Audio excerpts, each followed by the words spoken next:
Economia no contexto certo.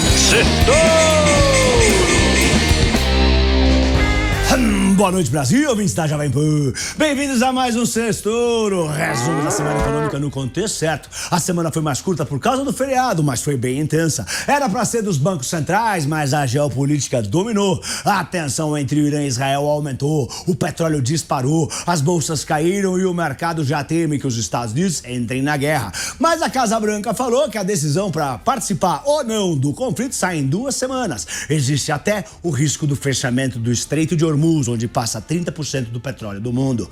Nos Estados Unidos, o Banco Central manteve os juros inalterados pela 4ª vez seguida e o presidente americano Trump partiu para cima do Powell, o presidente do Banco Central, chamando ele de uma das pessoas mais destrutivas do governo. O Banco Central da Inglaterra também manteve os juros e já o Senado americano aprovou uma regulação histórica para as stablecoins, vitória do setor de criptomoedas. Aqui no Brasil, um leilão de petróleo rendeu R$1 bilhão aos cofres públicos e, por incrível que pareça, no meio do impasse do IOF e da busca por um plano B, o ministro da Fazenda, Fernando Haddad, saiu de férias.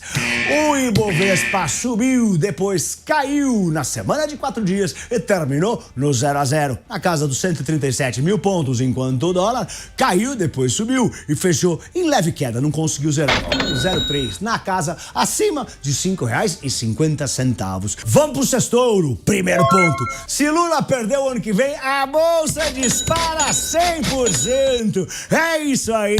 Se não der Lula em 2026, o Ibovespa pode dobrar de valor. Essa é a projeção da Principal Asset, uma das maiores gestoras do mundo. E o gatilho seria a alternância de poder. Se vier um novo governo com foco em responsabilidade fiscal e reformas, o mercado dispara. Hoje, Lula tem a pior aprovação de todos os tempos. Além da inflação tá super alta, a roubalheira do INSS e o aumento desenfreado dos impostos, o povo está mais consciente e sabe que o rombo das contas públicas não tem como acabar bem. Por isso, a gastança desenfreada não está fazendo o efeito esperado pelo governo.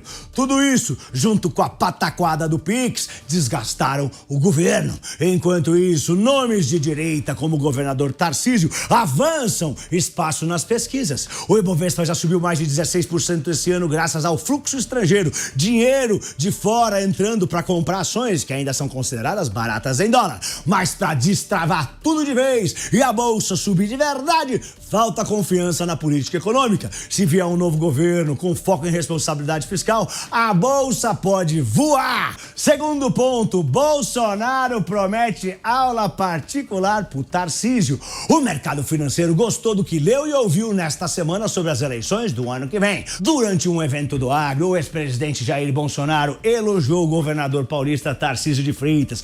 Um baita gestor, disse ele, completou: na política, aprendeu 95%. Os 5% que falta, eu ensino com aula particular. Foi o aceno mais claro de apoio ao governador até agora. Bolsonaro não falou em candidatura, mas sinalizou que Tarcísio não vai sair mais da política. Tarcísio é visto como técnico, equilibrado e próximo aos líderes de centro. Uma matéria destacou que esse apoio vai além de elogios, o que animou os investidores. Segundo o jornal O Globo, Bolsonaro estaria disposto a passar o bastão por Tarcísio desde que ele garanta um indulto, caso ele seja condenado no STF pela trama golpista. Fontes relatam que apenas Tarcísio teria credibilidade política e institucional para negociar esse perdão sem estresse com a STF ou o Congresso. Com ênfase em pacificação, respeito às instituições e trânsito no judiciário, além de ser querido pelo agro, devagarzinho, Tarcísio surge como o nome da direita para 2026. Eu sou Pablo, viva o agro! Terceiro ponto: governo brasileiro é mega ineficiente. Dos 69 países analisados, o Brasil ficou com a vice-lanterna em eficiência governamental. Não me diga, o Brasil só perde pra Venezuela.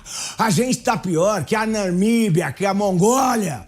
O ranking foi feito por um instituto global chamado IMD e a Fundação Dom Cabral. Entre os principais pontos de alerta estão alta carga tributária, o crédito caro e a burocracia estatal. O Brasil é vice-lanterna no quesito protecionismo e antepenúltimo em finanças públicas, reflexo de um cenário de incerteza fiscal, excesso de barreiras comerciais e entraves burocráticos, segundo o estudo. E sabe o que isso significa para cidadãos, para empresários e para investidores? Falta de serviço eficiente, menos confiança no Estado e maior custo para todo mundo. É urgente! O Brasil precisa cortar desperdícios, simplificar processos e investir em gestão pública. Quarto ponto, derrotas do governo no Congresso. O governo sofreu mais uma sequência de derrotas no Congresso e ficou ainda mais claro do que nunca. Ficou cristalino, igual água. Quem manda aqui é o Centrão. Primeiro, o placar da urgência em votar o projeto que derruba o aumento do IOF foi uma lavada, foi uma pancada. Foram 346 votos contra a medida do governo, que aumentava o imposto. A base governista ficou pequena, isolada. O recado de Hugo Mota, presidente da Câmara e do Centrão, foi direto. Não tentem impor agendas sem combinar com a casa. Depois veio o segundo golpe. A criação da CPI do INSS para investigar a roubalheira dos tão sofridos aposentados. A CPI vai investigar os descontos irregulares em seus benefícios, né? Mesmo com a pressão do Planalto, o Congresso passou por cima. Aí veio o terceiro golpe, a derrubada dos vetos de Lula em série. Entre eles, o que deve elevar a conta de luz em 3,5%, a inflação vindo aí. Em entrevista, o presidente Lula defendeu a alta do IOF e disse que o IOF abre aspas, o IOF do Haddad não tem nada demais. É pra pagar um pouquinho, só pra gente fazer compensação. Essa briga nós temos que fazer, não dá pra ceder toda hora. Fecha aspas. Quinto ponto. Copom não descarta subir mais os juros acima de 15%, mas o presidente Galípolo é poupado. O Copom subiu os juros de novo da Selic, foi para 15% ao ano, o maior patamar desde 2006. E o recado do comitê, do Comitê de Política Monetária, o Copom, foi o seguinte, foi claro. Se precisar, a gente sobe mais os juros. É isso aí. Mesmo com a inflação em queda, o Banco Central disse que não vai hesitar em subir ainda mais os juros se o cenário piorar. Piorar? Ai! Mas, por enquanto, falou em fazer uma pausa no ciclo de alta de juros. A ala política do PT reagiu com força.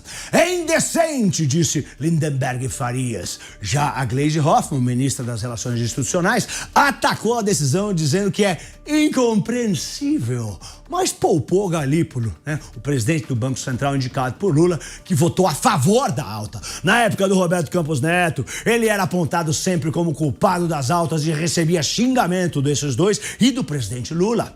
Para o mercado, o tom duro indica que o Copom está preocupado com o fiscal e a recente escalada dos preços do petróleo e, ao mesmo tempo, quis derrubar quaisquer perspectivas de cortes de juros esse ano. Agora, a ata do Copom, semana que vem, fica mais importante para a gente saber se a alta acabou, se sobem mais, se os juros ficam em 15% ou até o fim do ano, ou se vão cair antes do fim do ano. E para a semana que vem vai ter a ata do Copom, vai ter a prévia da inflação no Brasil e a inflação preferida dos Estados Unidos, o PCE, além do PIB nos Estados Unidos e dos dados do emprego no Brasil. Eu sou Paulo, boa noite e um lindo fim de semana em família. O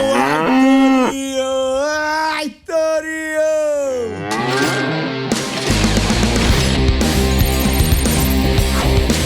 Economia no contexto certo. Certo!